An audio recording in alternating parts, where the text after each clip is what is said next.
Tunapozungumzia neno UTI, tafsiri yake kwa kawaida huwa inamaanisha kuwa ni maambukizi ambayo yanatokezea katika mfumo wa mkojo.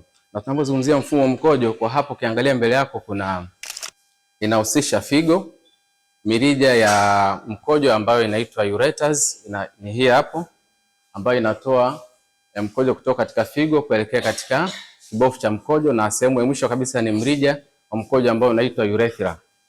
Kwa hiyo huo ndo mfumo ambao ni wa mkojo.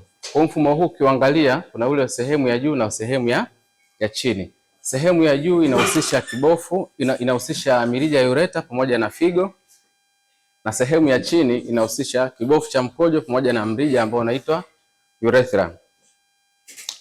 Kwa hiyo UTI hii inaweza ikaelezewa katika namna mbalimbali. Watu wanaweza kaizungumzia kwa ile UTI ambayo ni kali sana, inaathiri sehemu ya juu ya mkojo, lakini kuna ile ambayo inaathiri sehemu ya chini, sawa? Na zote hizo zinasaidia pia katika jinsi gani ya kuweza kutibu ugonjwa huo.